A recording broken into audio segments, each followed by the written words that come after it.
Ο κύριος Κυριάκος Μαντούβαλος είναι υποψήφιος βουλευτής του ΠΑΣΟΚ στην Λακωνία. Καλημέρα, να είστε καλά. Καλημέρα. 32 ετών. 32 ετών, ναι. 32 ετών. Τι κάνει έναν άνθρωπο να θέλει να ασχοληθεί με την πολιτική στα 32 του? Ένας άνθρωπος στα 32 του αποφασίζει να ασχοληθεί με την πολιτική γιατί βλέπει και το βλέπει ξεκάθαρα ότι η συμμετοχή δεν είναι θέμα ηλικίας. Ναι. Η συμμετοχή είναι θέμα συνειδητοποίησης του τι συμβαίνει. Γιατί όπως μου έχουν πει και πάρα πολλοί φίλοι μου, ρε παιδί μου, κατεβαίνεις υποψήφιος στη χειρότερη εποχή στην πολιτική. Ναι. Κατεβαίνεις και με το ΠΑΣΟΚ, δηλαδή 2 στα 2. Ακριβώς επειδή είναι 2 στα 2 κατεβαίνουν. Θα ήταν πάρα πολύ αυτό θεωρείτε ότι είναι και η πρόκληση, το 2 στα 2, κύριε Μαντούβαλε? Όχι, θεωρώ ότι είναι καθήκον για κάθε άνθρωπο. Ναι. Γιατί το ΠΑΣΟΚ? Το ΠΑΣΟΚ? Ακριβώς. Υπάρχουν πάρα πολλοί άνθρωποι που λένε πάμε απέναντι. Γενικά απέναντι. Εγώ, κύριε Γιαντζόγλου, θα σας πω το εξής. Και την πιο απτή αλήθεια να σας πω. Την πιο σωστά δοσμένη και την πιο εμπεριστατωμένη αλήθεια. Αυτός που θα βγει στο ραδιόφωνο σας και θα σας δώσει ελπίδα σε εσάς και στους ακροατές σας είναι απριόρι νικητής στη συνομιλία. Ναι. Εγώ ο λόγος που συμμετέχω με το ΠΑΣΟΚ είναι γιατί πιστεύω ότι δεν θα διαψεύσει την όποια ελπίδα καταφέρει να δώσει. Ναι. Τρέμω την οργή των ανθρώπων των οποίων θα διαψευστεί η ελπίδα που θα τους δώσουν αυτή τη στιγμή. Ναι. Το κρατάμε αυτό. Έχει τη βαρύτητά του και οφείλω να ομολογήσω ότι μ' αρέσει ως τοποθέτηση, παρά το ότι διαφωνώ. Αλλά αυτό είναι προσωπικό μου θέμα. Μ' αρέσει ως τοποθέτηση και οφείλω να το αναγνωρίσω. Θέλω μόνο να σας ρωτήσω το εξής. Πιστεύετε ότι το ΠΑΣΟΚ, στο βαθμό που του αντιστοιχεί, έχει κάνει την αυτοκριτική του? Ή θα περιμένατε κάτι πρόσθετο, δηλαδή μια πολύ πιο ξεκάθαρη αυτοκριτική για τα λάθη που έχει κάνει το ΠΑΣΟΚ? Θέλετε να είμαστε δίκαιοι και σκληροί? Ναι. Τον λαό, τους πολίτες, τους αφήνει παγερά διάφορη αυτοκριτική του ΠΑΣΟΚ και το δείξαν στις κάλπες. Εάν το ΠΑΣΟΚ έχει ή δεν έχει κάνει την αυτοκριτική του, ο λαός θα το συζητήσει κάποια στιγμή που θα είναι ήρεμος και ψύχρεμος. Και να έχει κάνει το ΠΑΣΟΚ την αυτοκριτική του και να μην την έχει κάνει όταν από το 44% έπεσε στο 12%. Ναι. Και εν συνεχεία στις ευρωεκλογές κυματισμός που είχε δημιουργηθεί και περιείχε το ΠΑΣΟΚ και αυτή η περιδίνηση ελιά, διπά και όλο αυτό το πακέτο, ας πούμε, έπεσε στο 8%. Θεωρείτε ότι οι πολίτες τους ενδιαφέρει να πω εγώ αν το ΠΑΣΟΚ έχει κάνει αυτοκριτική? Αν όμως, να σας πω κάτι, όχι, μισό λεπτάκι. Ότι το ΠΑΣΟΚ πρέπει να είναι εκεί. Εγώ σε αυτό έχω και μια διαφωνία στο ότι πρέπει να είναι τίμιος ο πολιτικός λόγος. Ας το έκανε, στο βαθμό που θα το έκανε πιο σκληρά για τον εαυτό του και ας το αποφάζει ο πολίτης σε τελευταία ανάλυση. Εγώ θεωρώ ότι επειδή ακριβώς ήταν πολύ αληθής ο πολιτικός λόγος του ΠΑΣΟΚ, γι' αυτό και οι πολίτες το τιμώρησαν. Γιατί ένα από τα δύο πράγματα ήταν λάθος. Ή αυτά που έλεγε το ΠΑΣΟΚ πριν, ή αυτά που έλεγε το ΠΑΣΟΚ μετά. Ναι. Απλώς το ερώτημα τώρα έχει ότι αυτή η μεταστροφή πληρώθηκε. Η ερώτηση που έρχεται αυτομάτως και έτσι συνυπολογίζοντας και την πρώτη τοποθέτησή σας, ένα πιθανό μικρότερο ποσοστό του ΠΑΣΟΚ, από ό,τι φαίνεται και από τις δημοσκοπήσεις, ίσως να είναι και λίγο πιο κάτω από τις ευρωεκλογές. Ένα πιθανό μικρότερο ποσοστό του ΠΑΣΟΚ έχει να κάνει ακριβώς με το ότι ο κόσμος είναι ιδιαίτερος απογοητευμένος ή και λόγω του Γιώργου Παπανδρέου τώρα πιστεύετε, από εδώ και πέρα? Θα σας απαντήσω με το θάρρος που μου δίνουν τα 32 μου χρόνια και με το ότι δεν είμαι επαγγελματίας πολιτικός. Ωραία.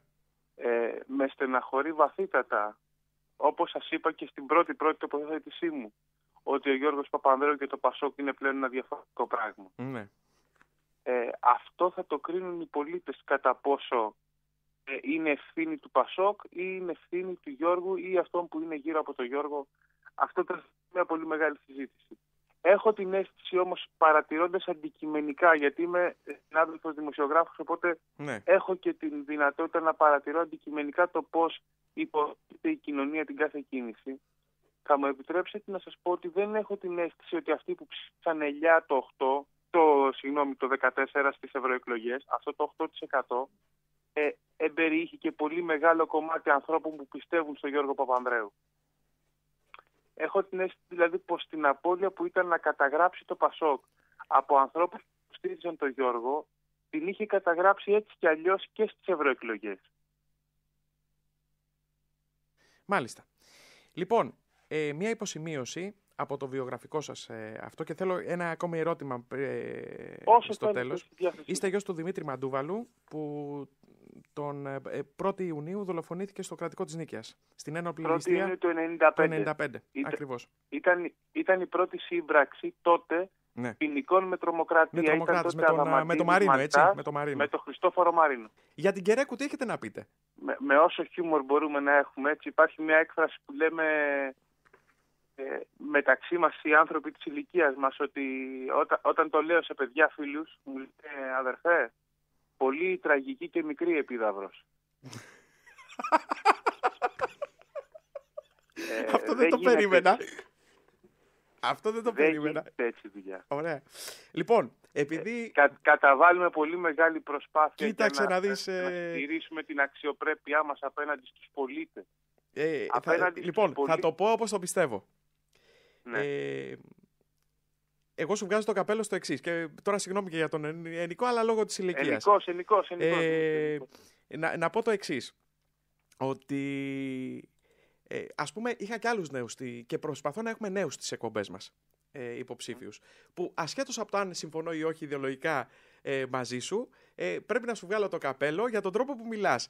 Αυτό είναι κτήμα εντός ή εκτός εισαγωγικών για έναν νέο άνθρωπο που θέλει να μπει στην πολιτική.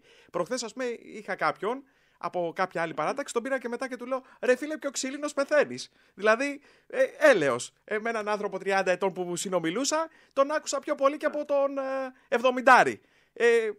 Οφείλω να... Αυτό λοιπόν, άκου Δημήτρη, θα σου εξηγήσω κάτι. Για μένα, που είμαι 32 χρονών, σου λέω ότι η μεγαλύτερη λάθος προσέγγιση της πολιτικής είναι ο ηλικιακά νέος. Δηλαδή ο συγχωρεμένος ο Αντώνης ο Καράς. Ένας άνθρωπος που είναι ιστορικός τέλεχος, που είχα την τιμή να τον ξέρω μέχρι τα τελευταία του και να πίνω καφέ μαζί του. Ναι. Που είχε το πιο φρέσκο λόγο που είχα ακούσει. Έπρεπε να είναι αποκλεισμένος επειδή ήταν 80 χρονών. Απλώς από ένα νέο περιμένω κάτι άλλο. Αυτό εκεί θέλω να καταλήξω. Εγώ από ένα νέο περιμένω κάτι άλλο. Περιμένω κάτι άλλο, αλλά αυτό δεν σημαίνει ότι απριόρι και ο νέος μπορεί να μου το δώσει. Λοιπόν, να είσαι καλά, καλή επιτυχία. Υποψήφιος βουλευτής στη Λακωνία. Να πίναμε τώρα ένα καφέ που στο Γερολιμένα, στο Κυρίμε. Μια χαρά θα ήταν. Στο Γερολιμένα, Δημήτρη μου, να ξέρεις, χαρώ πάρα πολύ να σε φιλοξενήσω να πιούμε καφέ, γιατί εγώ είμαι από τη Μέσα Μάνη. Ο Γερολιμένας, η Κίτα, η Καρόπολη είναι τα χωριά μου. Λοιπόν, να είσαι καλά, για χαρά. Καλή επιτυχία. Ο κύριος Κυριάκος Μαντούβαλος είναι υποψήφιος βουλευτής του Πασόκ στην Λακωνία. Καλημέρα, να είστε καλά. Καλημέρα. 32 ετών. 32 ετών, ναι. 32 ετών. Τι κάνει έναν άνθρωπο να θέλει να ασχοληθεί με την πολιτική στα 32 του? Ένας άνθρωπος στα 32 του αποφασίζει να ασχοληθεί με την πολιτική γιατί βλέπει και το βλέπει ξεκάθαρα ότι η συμμετοχή δεν είναι θέμα ηλικίας. Ναι. Η συμμετοχή είναι θέμα συνειδητοποίησης του τι συμβαίνει. Γιατί όπως μου έχουν πει και πάρα πολλοί φίλοι μου, ρε παιδί μου, κατεβαίνεις υποψήφιος στη χειρότερη εποχή στην πολιτική. Κατεβαίνεις και με το Πασόκ, δηλαδή 2 στα 2. Ακριβώς επειδή είναι 2 στα 2 κατεβαίνουν. Θα ήταν πάρα πολύ αυτό θεωρείτε ότι είναι και η πρόκληση, το 2 στα 2, κύριε Μαντούβαλε? Όχι, θεωρώ ότι είναι καθήκον για κάθε άνθρωπο. Ναι. Γιατί το Πασόκ? Το Πασόκ? Ακριβώς. Υπάρχουν πάρα πολλοί άνθρωποι που λένε πάμε απέναντι. Γενικά απέναντι. Εγώ, κύριε Γιατζόγλου, θα σας πω το εξής. Και την πιο απτή αλήθεια να σας πω. Την πιο σωστά δοσμένη και την πιο εμπεριστατωμένη αλήθεια. Αυτός που θα βγει στο ραδιόφωνο σας και θα σας δώσει ελπίδα σε εσάς και στους ακροατές σας, είναι απριόρι νικητής στη συνομιλία. Ναι. Εγώ ο λόγος που συμμετέχω με το ΠΑΣΟΚ είναι γιατί πιστεύω ότι δεν θα διαψεύσει την όποια ελπίδα καταφέρει να δώσει. Ναι. Τρέμω την οργή των ανθρώπων, των οποίων θα διαψευστεί η ελπίδα που θα τους δώσουν αυτή τη στιγμή. Ναι. Το κρατάμε αυτό. Έχει τη βαρύτητά του και οφείλω να ομολογήσω ότι μ' αρέσει ως τοποθέτηση, παρά το ότι διαφωνώ. Αλλά αυτό είναι προσωπικό μου θέμα. Μ' αρέσει ως τοποθέτηση και οφείλω να το αναγνωρίσω. Θέλω μόνο να σας ρωτήσω το εξής. Πιστεύετε ότι το ΠΑΣΟΚ, στο βαθμό που του αντιστοιχεί, έχει κάνει την αυτοκριτική του? Ή θα περιμένατε κάτι πρόσθετο, δηλαδή μια πολύ πιο ξεκάθαρη αυτοκριτική για τα λάθη που έχει κάνει το ΠΑΣΟΚ? Θέλετε να είμαστε δίκαιοι και σκληροί? Ναι. Τον λαό, τους πολίτες, τους αφήνει παγερά διάφορη αυτοκριτική του ΠΑΣΟΚ και το δείξαν στις κάλπες. Εάν το ΠΑΣΟΚ έχει ή δεν έχει κάνει την αυτοκριτική του, ο λαός θα το συζητήσει κάποια στιγμή που θα είναι ήρεμος και ψύχρεμος. Και να έχει κάνει το ΠΑΣΟΚ την αυτοκριτική του και να μην την έχει κάνει όταν από το 44% έπεσε στο 12%. Ναι. Και εν συνεχεία στις ευρωεκλογές, κυματισμός που είχε δημιουργηθεί και περιείχε το ΠΑΣΟΚ και αυτή η περιδίνηση, ελιά, διπά και όλο αυτό το πακέτο, ας πούμε, έπεσε στο 8%.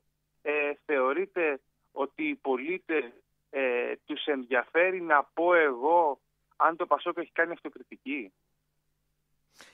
Αν όμως, να σας πω κάτι, όχι, μισό λεπτάκι. Ότι το ΠΑΣΟΚ πρέπει να είναι εκεί. Εγώ σε αυτό έχω και μια διαφωνία στο ότι πρέπει να είναι τίμιος ο πολιτικός λόγος. Ας το έκανε, στο βαθμό που θα το έκανε πιο σκληρά για τον εαυτό του και ας το αποφάζει ο πολίτης σε τελευταία ανάλυση.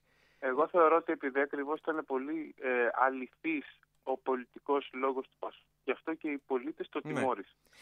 Γιατί ένα από τα δύο πράγματα ήταν λάθος. Ή αυτά που έλεγε το ΠΑΣΟΚ πριν, ή αυτά που έλεγε το ΠΑΣΟΚ. Ναι. Απλώς το ερώτημα τώρα έχει ότι αυτή η μεταστροφή πληρώθηκε.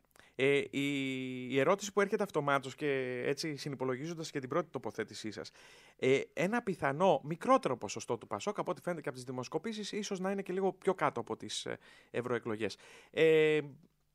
Ένα πιθανό μικρότερο ποσοστό του ΠΑΣΟΚ έχει να κάνει ακριβώς με το ότι ο κόσμος είναι ιδιαίτερος απογοητευμένος ή και λόγω του Γιώργου Παπανδρέου τώρα πιστεύετε, από εδώ και πέρα? Θα σας απαντήσω με το θάρρος που μου δίνουν τα 32 μου χρόνια και με το ότι δεν είμαι επαγγελματίας πολιτικός. Ωραία. Με στεναχωρεί βαθύτατα, όπως σας είπα και στην πρώτη τοποθέτησή μου, ότι ο Γιώργος Παπανδρέου και το ΠΑΣΟΚ είναι πλέον ένα διαφορετικό πράγμα. Ναι. Αυτό θα το κρίνουν οι πολίτες κατά πόσο είναι ευθύνη του ΠΑΣΟΚ ή είναι ευθύνη του Γιώργου ή αυτών που είναι γύρω από τον Γιώργο. Αυτό ήταν μια πολύ μεγάλη συζήτηση. Έχω την αίσθηση όμως, παρατηρώντας αντικειμενικά, γιατί είμαι συνάδελφος δημοσιογράφος, οπότε έχω και την δυνατότητα να παρατηρώ αντικειμενικά το πώς υποτίθεται η κοινωνία την κάθε κίνηση. Θα μου επιτρέψετε να σας πω ότι δεν έχω την αίσθηση ότι αυτοί που ψήφισαν ελιά το 14 στις ευρωεκλογές, αυτό το 8%, εμπεριείχε και πολύ μεγάλο κομμάτι ανθρώπων που πιστεύουν στον Γιώργο Παπανδρέου. Έχω την αίσθηση δηλαδή πως την απώλεια που ήταν να καταγράψει το ΠΑΣΟΚ από ανθρώπους που στήριζαν τον Γιώργο, την είχε καταγράψει έτσι κι αλλιώς και στις ευρωεκλογές. Μάλιστα. Λοιπόν, μια υποσημείωση από το βιογραφικό σας αυτό και θέλω ένα ακόμη ερώτημα στο τέλος. Είστε γιος του Δημήτρη Μαντούβαλου που τον 1η Ιουνίου δολοφονήθηκε στο κρατικό της Νίκαιας. Στην ένοπλη ληστεία του 1995. Ακριβώς. Ήταν η πρώτη σύμπραξη τότε ποινικών με τρομοκρατία.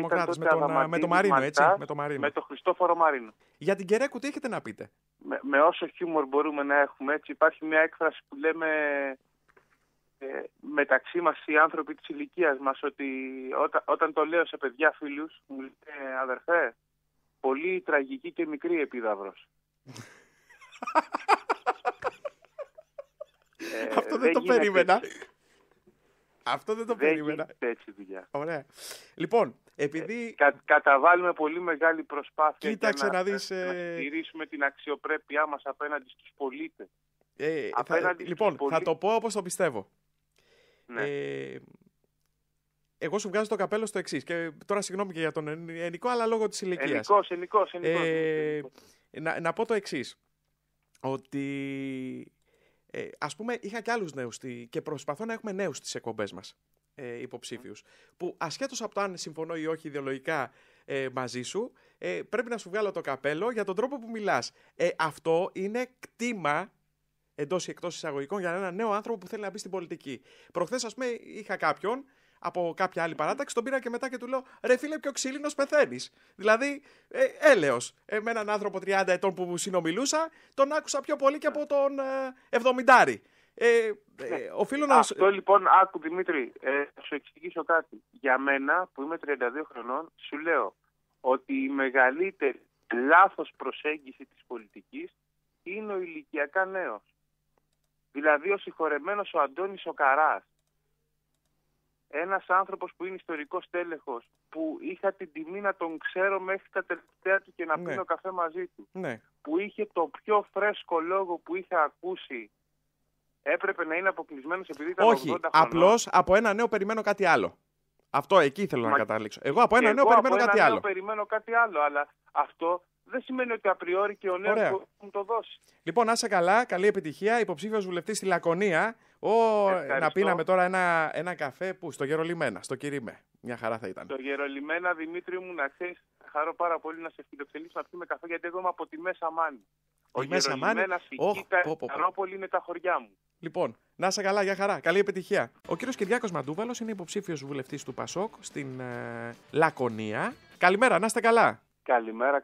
32 ετών. 32 ετών, ναι. 32 ετών. Τι κάνει έναν άνθρωπο να θέλει να ασχοληθεί με την πολιτική στα 32 του? Ένας άνθρωπος στα 32 του αποφασίζει να ασχοληθεί με την πολιτική γιατί βλέπει και το βλέπει ξεκάθαρα ότι η συμμετοχή δεν είναι θέμα ηλικίας. Ναι. Η συμμετοχή είναι θέμα συνειδητοποίησης του τι συμβαίνει.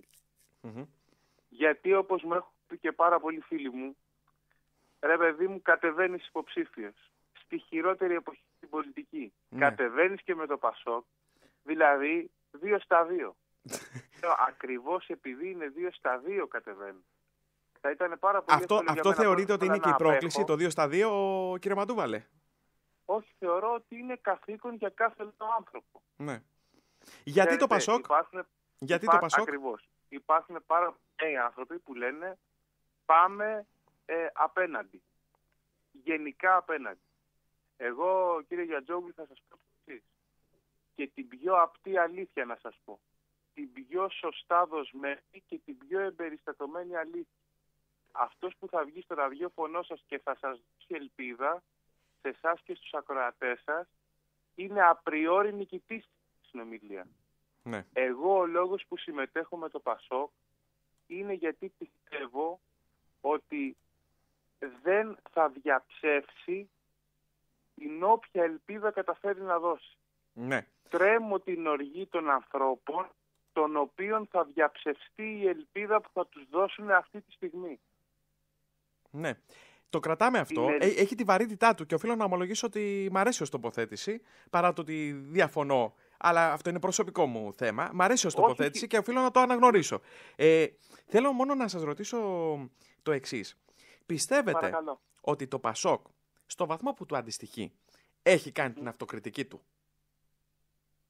Ή θα περιμένατε κάτι πρόσθετο, δηλαδή μια πολύ πιο ξεκάθαρη αυτοκριτική για τα λάθη που έχει κάνει το ΠΑΣΟΚ? Θέλετε να είμαστε δίκαιοι και σκληροί? Ναι. Τον λαό, τους πολίτες, τους αφήνει παγερά διάφορη αυτοκριτική του ΠΑΣΟΚ και το δείξαν τις κάλπες. Εάν το ΠΑΣΟΚ έχει ή δεν έχει κάνει την αυτοκριτική του, ο λαός θα το συζητήσει κάποια στιγμή που θα είναι ήρεμος και ψύχρεμος. Και να έχει κάνει το ΠΑΣΟΚ την αυτοκριτική του και να μην την έχει κάνει όταν από το 44% έπεσε στο 12%. Ναι. Και εν συνεχεία στις ευρωεκλογές σχηματισμός που είχε δημιουργηθεί και περιείχε το Πασόκ και αυτή η περιδίνηση, ελιά, διπά και όλο αυτό το πακέτο, ας πούμε, έπεσε στο 8. Θεωρείται ότι οι πολίτες τους ενδιαφέρει να πω εγώ αν το Πασόκ έχει κάνει αυτοκριτική?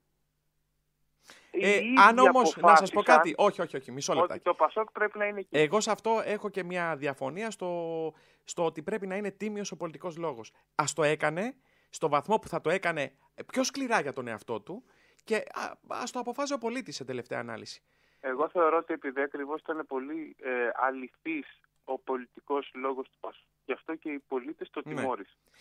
Γιατί ένα από τα δύο πράγματα ήταν λάθος. Ή αυτά που έλεγε το Πασόκ πριν, ή αυτά που έλεγε το Πασόκ. Ναι. Απλώς το ερώτημα τώρα έχει ότι αυτή η μεταστροφή πληρώθηκε. Η ερώτηση που έρχεται αυτομάτως και έτσι συνυπολογίζοντας και την πρώτη τοποθέτησή σας, ένα πιθανό μικρότερο ποσοστό του Πασόκ, από ό,τι φαίνεται και από τις δημοσκοπήσεις, ίσως να είναι και λίγο πιο κάτω από τις ευρωεκλογές. Ένα πιθανό μικρότερο ποσοστό του Πασόκ έχει να κάνει ακριβώς με το ότι ο κόσμος είναι ιδιαίτερος απογοητευμένος ή και λόγω του Γιώργου Παπανδρέου τώρα πιστεύετε, από εδώ και πέρα? Θα σας απαντήσω με το θάρρος που μου δίνουν τα 32 μου χρόνια και με το ότι δεν είμαι επαγγελματίας πολιτικός. Ωραία. Με στεναχωρεί βαθύτατα, όπως σας είπα και στην πρώτη τοποθέτησή μου, ότι ο Γιώργος Παπανδρέου και το Πασόκ είναι πλέον ένα διαφορετικό πράγμα. Ναι. Αυτό θα το κρίνουν οι πολίτες κατά πόσο είναι ευθύνη του Πασόκ ή είναι ευθύνη του Γιώργου ή αυτών που είναι γύρω από τον Γιώργο. Αυτό ήταν μια πολύ μεγάλη συζήτηση. Έχω την αίσθηση όμως, παρατηρώντας αντικειμενικά, γιατί είμαι συνάδελφος δημοσιογράφος, οπότε έχω και την δυνατότητα να παρατηρώ αντικειμενικά το πώς υποτίθεται η κοινωνία την κάθε κίνηση. Θα μου επιτρέψετε να σας πω ότι δεν έχω την αίσθηση ότι αυτοί που ψήφισαν ελιά το 14 στις ευρωεκλογές, αυτό το 8%, εμπεριείχε και πολύ μεγάλο κομμάτι ανθρώπων που πιστεύουν στον Γιώργο Παπανδρέου. Έχω την αίσθηση δηλαδή πως την απώλεια που ήταν να καταγράψει το Πασόκ από ανθρώπους που στήριζαν τον Γιώργο, την είχε καταγράψει έτσι κι αλλιώς και στις ευρωεκλογές. Μάλιστα. Λοιπόν, μια υποσημείωση από το βιογραφικό σας αυτό και θέλω ένα ακόμη ερώτημα στο τέλος. Είστε γιος του Δημήτρη Μαντούβαλου που τον 1η Ιουνίου δολοφονήθηκε στο κρατικό της Νίκαιας. Στην ένοπλη ληστεία του 1995. Ακριβώς. Ήταν η πρώτη σύμπραξη τότε ποινικών με τρομοκρατία. Με το Μαρίνο, έτσι. Με το Χριστόφορο Μαρίνο. Για την Κεραίκου τι έχετε να πείτε? Με όσο χιούμορ μπορούμε να έχουμε, έτσι. Υπάρχει μια έκφραση που λέμε μεταξύ μας οι άνθρωποι της ηλικίας μας, ότι όταν το λέω σε παιδιά φίλους, μου λένε αδερφέ, πολύ τραγική και μικρή επίδαυρος. Αυτό δεν το περίμενα. Αυτό δεν το περίμενα. Δεν γίνεται έτσι δουλειά. Ωραία. Λοιπόν, επειδή καταβάλουμε πολύ μεγάλη προσπάθεια για να στηρίσουμε την αξιοπρέπειά μας απέναντι στους πολίτες. Λοιπόν, θα το πω όπως το πιστεύω. Ναι. Εγώ σου βγάζω το καπέλο στο εξής. Και τώρα συγγνώμη και για τον Ενικό, αλλά λόγω της ηλικίας. Ενικός. Να πω το εξής. Ότι ας πούμε είχα και άλλους νέους και προσπαθώ να έχουμε νέους στις εκπομπές μας υποψήφιους. Που ασχέτως από το αν συμφωνώ ή όχι ιδεολογικά μαζί σου, πρέπει να σου βγάλω το καπέλο για τον τρόπο που μιλάς. Αυτό είναι κτήμα εντός ή εκτός εισαγωγικών για έναν νέο άνθρωπο που θέλει να μπει στην πολιτική. Προχθές, ας πούμε, είχα κάποιον από κάποια άλλη παράταξη, τον πήρα και μετά και του λέω: ρε φίλε, πιο ξύλινος πεθαίνεις. Δηλαδή, έλεος. Με έναν άνθρωπο 30 ετών που συνομιλούσα, τον άκουσα πιο πολύ και από τον 70. Οφείλω να... Αυτό λοιπόν, άκου Δημήτρη, θα σου εξηγήσω κάτι. Για μένα, που είμαι 32 χρονών, σου λέω ότι η μεγαλύτερη λάθος προσέγγιση της πολιτικής είναι ο ηλικιακά νέος. Δηλαδή ο συγχωρεμένος ο Αντώνης ο Καράς. Ένας άνθρωπος που είναι ιστορικός τέλεχος, που είχα την τιμή να τον ξέρω μέχρι τα τελευταία του και να πίνω καφέ μαζί του. Ναι. Που είχε το πιο φρέσκο λόγο που είχα ακούσει. Έπρεπε να είναι αποκλεισμένος επειδή ήταν 80 χρονών. Απλώς από ένα νέο περιμένω κάτι άλλο. Αυτό εκεί θέλω να καταλήξω. Εγώ από ένα νέο περιμένω κάτι άλλο. Περιμένω κάτι άλλο, αλλά αυτό δεν σημαίνει ότι απριόρι και ο νέος μπορεί να μου το δώσει. Λοιπόν, να είσαι καλά, καλή επιτυχία. Υποψήφιος βουλευτής στη Λακωνία. Να πίναμε τώρα ένα καφέ που στο Γερολιμένα, στο Κυρίμε. Μια χαρά θα ήταν. Στο Γερολιμένα, Δημήτρη μου, να ξέρεις, χαρώ πάρα πολύ να σε φιλοξενήσω να πιούμε καφέ, γιατί εγώ είμαι από τη Μέσα Μάνη. Ο Γερολιμένας, η Κίτα, η Καρόπολη είναι τα χωριά μου. Λοιπόν, να είσαι καλά, για χαρά. Καλή επιτυχία. Ο κύριος Κυριάκος Μαντούβαλος είναι υποψήφιος βουλευτής του ΠΑΣΟΚ στην Λακωνία. Καλημέρα, να είστε καλά. Καλημέρα. 32 ετών. 32 ετών, ναι. 32 ετών. Τι κάνει έναν άνθρωπο να θέλει να ασχοληθεί με την πολιτική στα 32 του?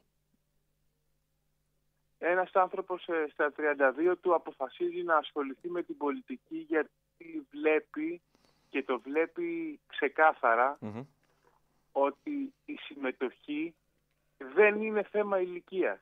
Ναι. Η συμμετοχή είναι θέμα συνειδητοποίησης του τι συμβαίνει. Γιατί όπως μου έχουν πει και πάρα πολλοί φίλοι μου, ρε παιδί μου, κατεβαίνεις υποψήφιος στη χειρότερη εποχή στην πολιτική. Ναι. Κατεβαίνεις και με το ΠΑΣΟΚ, δηλαδή 2 στα 2. Ακριβώς επειδή είναι 2 στα 2 κατεβαίνουν. Θα ήταν πάρα πολύ αυτό θεωρείτε ότι είναι και η πρόκληση, το 2 στα 2, κύριε Μαντούβαλε? Όχι, θεωρώ ότι είναι καθήκον για κάθε άνθρωπο. Ναι. Γιατί το ΠΑΣΟΚ? Ακριβώς. Υπάρχουν πάρα πολλοί άνθρωποι που λένε πάμε απέναντι. Γενικά απέναντι. Εγώ, κύριε Γιαντζόγλου, θα σας πω το εξής. Και την πιο απτή αλήθεια να σας πω. Την πιο σωστά δοσμένη και την πιο εμπεριστατωμένη αλήθεια. Αυτός που θα βγει στο ραδιόφωνο σας και θα σας δώσει ελπίδα σε εσάς και στους ακροατές σας είναι απριόρι νικητής στη συνομιλία. Ναι. Εγώ ο λόγος που συμμετέχω με το ΠΑΣΟΚ είναι γιατί πιστεύω ότι δεν θα διαψεύσει την όποια ελπίδα καταφέρει να δώσει. Ναι. Τρέμω την οργή των ανθρώπων των οποίων θα διαψευστεί η ελπίδα που θα τους δώσουν αυτή τη στιγμή. Ναι. Το κρατάμε αυτό. Έχει τη βαρύτητά του και οφείλω να ομολογήσω ότι μ' αρέσει ως τοποθέτηση, παρά το ότι διαφωνώ. Αλλά αυτό είναι προσωπικό μου θέμα. Μ' αρέσει ως τοποθέτηση και οφείλω να το αναγνωρίσω. Θέλω μόνο να σας ρωτήσω το εξής. Πιστεύετε ότι το ΠΑΣΟΚ, στο βαθμό που του αντιστοιχεί, έχει κάνει την αυτοκριτική του? Ή θα περιμένατε κάτι πρόσθετο, δηλαδή μια πολύ πιο ξεκάθαρη αυτοκριτική για τα λάθη που έχει κάνει το ΠΑΣΟΚ? Θέλετε να είμαστε δίκαιοι και σκληροί? Ναι. Τον λαό, τους πολίτες, τους αφήνει παγερά διάφορη αυτοκριτική του ΠΑΣΟΚ και το δείξαν τις κάλπες. Εάν το ΠΑΣΟΚ έχει ή δεν έχει κάνει την αυτοκριτική του, ο λαός θα το συζητήσει κάποια στιγμή που θα είναι ήρεμος και ψύχρεμος. Και να έχει κάνει το ΠΑΣΟΚ την αυτοκριτική του και να μην την έχει κάνει όταν από το 44% έπεσε στο 12%. Ναι. Και εν συνεχεία στις ευρωεκλογές κυματισμός που είχε δημιουργηθεί και περιείχε το ΠΑΣΟΚ και αυτή η περιδίνηση, ελιά, διπά και όλο αυτό το πακέτο, ας πούμε, έπεσε στο 8%. Θεωρείτε ότι οι πολίτες τους ενδιαφέρει να πω εγώ αν το ΠΑΣΟΚ έχει κάνει αυτοκριτική? Αν όμως, να σας πω κάτι, όχι, μισό λεπτάκι. Ότι το ΠΑΣΟΚ πρέπει να είναι εκεί. Εγώ σε αυτό έχω και μια διαφωνία στο ότι πρέπει να είναι τίμιος ο πολιτικός λόγος. Ας το έκανε στο βαθμό που θα το έκανε πιο σκληρά για τον εαυτό του και ας το αποφάζει ο πολίτης σε τελευταία ανάλυση. Εγώ θεωρώ ότι επειδή ακριβώς ήταν πολύ αληθής ο πολιτικός λόγος του ΠΑΣΟΚ, γι' αυτό και οι πολίτες το τιμώρησαν. Γιατί ένα από τα δύο πράγματα ήταν λάθος. Ή αυτά που έλεγε το ΠΑΣΟΚ πριν, ή αυτά που έλεγε το ΠΑΣΟΚ. Ναι. Απλώς το ερώτημα τώρα έχει ότι αυτή η μεταστροφή πληρώθηκε. Η ερώτηση που έρχεται αυτομάτως και έτσι συνυπολογίζοντας και την πρώτη τοποθέτησή σας, ένα πιθανό μικρότερο ποσοστό του ΠΑΣΟΚ, από ό,τι φαίνεται και από τις δημοσκοπήσεις, ίσως να είναι και λίγο πιο κάτω από τις ευρωεκλογές. Ένα πιθανό μικρότερο ποσοστό του ΠΑΣΟΚ έχει να κάνει ακριβώς με το ότι ο κόσμος είναι ιδιαίτερος απογοητευμένος ή και λόγω του Γιώργου Παπανδρέου τώρα πιστεύετε, από εδώ και πέρα? Θα σας απαντήσω με το θάρρος που μου δίνουν τα 32 μου χρόνια και με το ότι δεν είμαι επαγγελματίας πολιτικός. Ωραία. Με στεναχωρεί βαθύτατα όπως σας είπα και στην πρώτη τοποθέτησή μου, ότι ο Γιώργος Παπανδρέου και το Πασόκ είναι πλέον ένα διαφορετικό πράγμα. Ναι. Αυτό θα το κρίνουν οι πολίτες κατά πόσο είναι ευθύνη του Πασόκ ή είναι ευθύνη του Γιώργου ή αυτών που είναι γύρω από τον Γιώργο. Αυτό ήταν μια πολύ μεγάλη συζήτηση. Έχω την αίσθηση όμως, παρατηρώντας αντικειμενικά, γιατί είμαι συνάδελφος δημοσιογράφος, οπότε έχω και την δυνατότητα να παρατηρώ αντικειμενικά το πώς υποτίθεται η κοινωνία την κάθε κίνηση. Θα μου επιτρέψετε να σας πω ότι δεν έχω την αίσθηση ότι αυτοί που ψήφισαν ελιά το 14 στις ευρωεκλογές, αυτό το 8%, εμπεριείχε και πολύ μεγάλο κομμάτι ανθρώπων που πιστεύουν στον Γιώργο Παπανδρέου. Έχω την αίσθηση δηλαδή πως την απώλεια που ήταν να καταγράψει το Πασόκ από ανθρώπους που στήριζαν τον Γιώργο, την είχε καταγράψει έτσι κι αλλιώς και στις ευρωεκλογές. Μάλιστα. Λοιπόν, μια υποσημείωση από το βιογραφικό σας αυτό και θέλω ένα ακόμη ερώτημα στο τέλος. Είστε γιος του Δημήτρη Μαντούβαλου που τον 1η Ιουνίου δολοφονήθηκε στο κρατικό της Νίκαιας. Στην ένοπλη ληστεία του 1995. Ακριβώς. Ήταν η πρώτη σύμπραξη τότε ποινικών με τρομοκρατία. Με το Μαρίνο, έτσι. Με το Χριστόφορο Μαρίνο. Για την Κεραίκου τι έχετε να πείτε? Με όσο χιούμορ μπορούμε να έχουμε, έτσι. Υπάρχει μια έκφραση που λέμε μεταξύ μας οι άνθρωποι της ηλικίας μας, ότι όταν το λέω σε παιδιά φίλους, μου λένε αδερφέ, πολύ τραγική και μικρή επίδαυρος. Αυτό δεν το περίμενα. Αυτό δεν το περίμενα. Έτσι δουλειά. Ωραία. Λοιπόν, επειδή καταβάλουμε πολύ μεγάλη προσπάθεια να στηρίσουμε την αξιοπρέπειά μας απέναντι στους πολίτες. Λοιπόν, θα το πω όπως το πιστεύω. Ναι. Εγώ σου βγάζω το καπέλο στο εξής. Και τώρα συγγνώμη και για τον Ενικό, αλλά λόγω της ηλικίας. Ενικός. Να πω το εξής. Ότι ας πούμε είχα και άλλους νέους και προσπαθώ να έχουμε νέους στις εκπομπές μας υποψήφιους. Που ασχέτως από το αν συμφωνώ ή όχι ιδεολογικά μαζί σου, πρέπει να σου βγάλω το καπέλο για τον τρόπο που μιλάς. Αυτό είναι κτήμα εντός ή εκτός εισαγωγικών για έναν νέο άνθρωπο που θέλει να μπει στην πολιτική. Προχθές, ας πούμε, είχα κάποιον από κάποια άλλη παράταξη, τον πήρα και μετά και του λέω: ρε φίλε, πιο ξύλινος πεθαίνεις. Δηλαδή, έλεος. Με έναν άνθρωπο 30 ετών που συνομιλούσα, τον άκουσα πιο πολύ και από τον 70. Αυτό λοιπόν, άκου Δημήτρη, θα σου εξηγήσω κάτι. Για μένα, που είμαι 32 χρονών, σου λέω ότι η μεγαλύτερη λάθος προσέγγιση της πολιτικής είναι ο ηλικιακά νέος. Δηλαδή ο συγχωρεμένος ο Αντώνης ο Καράς. Ένας άνθρωπος που είναι ιστορικός τέλεχος, που είχα την τιμή να τον ξέρω μέχρι τα τελευταία του και να πίνω καφέ μαζί του. Ναι. Που είχε το πιο φρέσκο λόγο που είχα ακούσει. Έπρεπε να είναι αποκλεισμένος επειδή ήταν 80 χρονών. Απλώς από ένα νέο περιμένω κάτι άλλο. Αυτό εκεί θέλω να καταλήξω. Εγώ από ένα νέο περιμένω κάτι άλλο. Περιμένω κάτι άλλο, αλλά αυτό δεν σημαίνει ότι απριόρι και ο νέος μπορεί να μου το δώσει. Λοιπόν, να είσαι καλά, καλή επιτυχία. Υποψήφιος βουλευτής στη Λακωνία. Να πίναμε τώρα ένα καφέ που στο Γερολιμένα, στο Κυρίμε. Μια χαρά θα ήταν. Στο Γερολιμένα, Δημήτρη μου, να ξέρεις, χαρώ πάρα πολύ να σε φιλοξενήσω να πιούμε καφέ, γιατί εγώ είμαι από τη Μέσα Μάνη. Ο Γερολιμένας, η Κίτα, η Καρόπολη είναι τα χωριά μου. Λοιπόν, να είσαι καλά, για χαρά. Καλή επιτυχία. Ο κύριος Κυριάκος Μαντούβαλος είναι υποψήφιος βουλευτής του Πασόκ στην Λακωνία. Καλημέρα, να είστε καλά. Καλημέρα.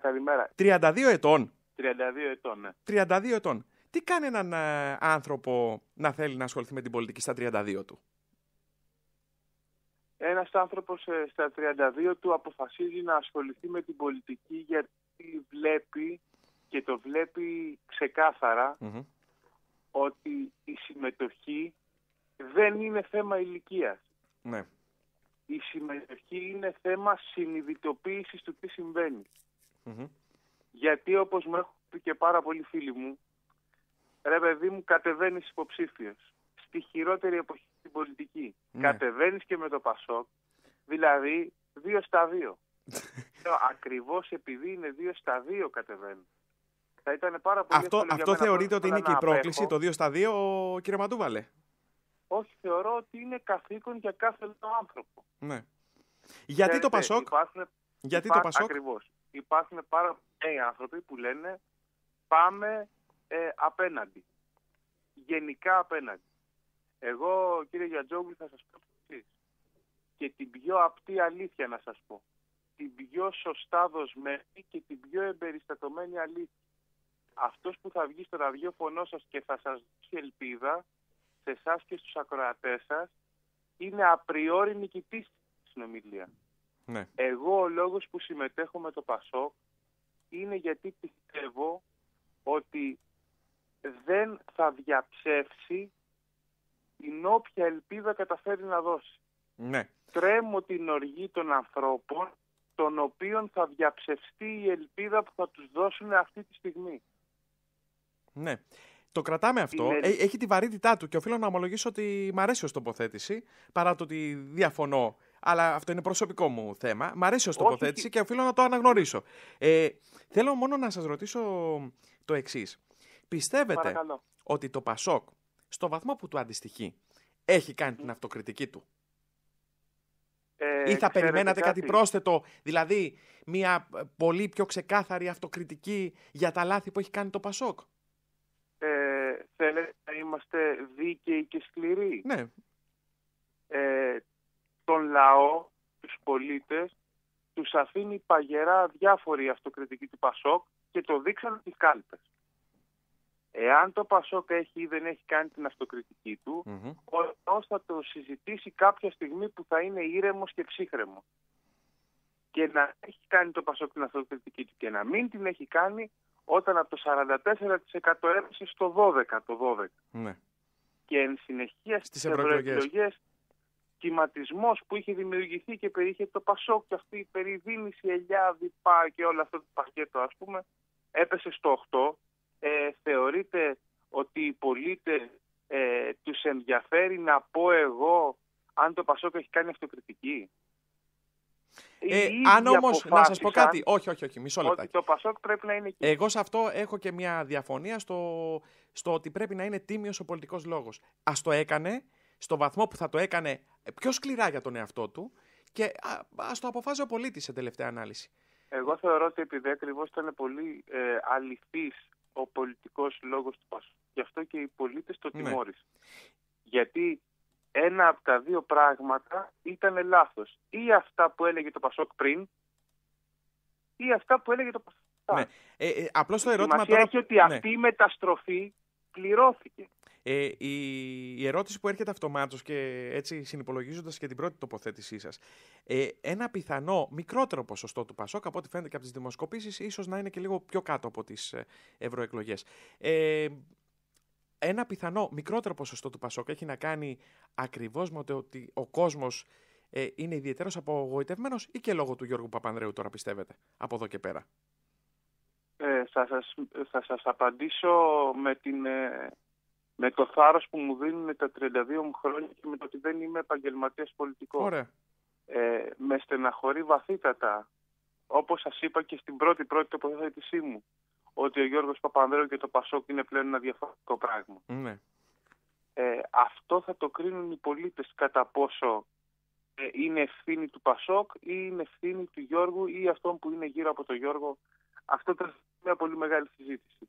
Έχω την αίσθηση όμως, παρατηρώντας αντικειμενικά, γιατί είμαι συνάδελφος δημοσιογράφος, οπότε έχω και την δυνατότητα να παρατηρώ αντικειμενικά το πώς υποτίθεται η κοινωνία την κάθε κίνηση. Θα μου επιτρέψετε να σας πω ότι δεν έχω την αίσθηση ότι αυτοί που ψήφισαν ελιά το 14 στις ευρωεκλογές, αυτό το 8%, εμπεριείχε και πολύ μεγάλο κομμάτι ανθρώπων που πιστεύουν στον Γιώργο Παπανδρέου.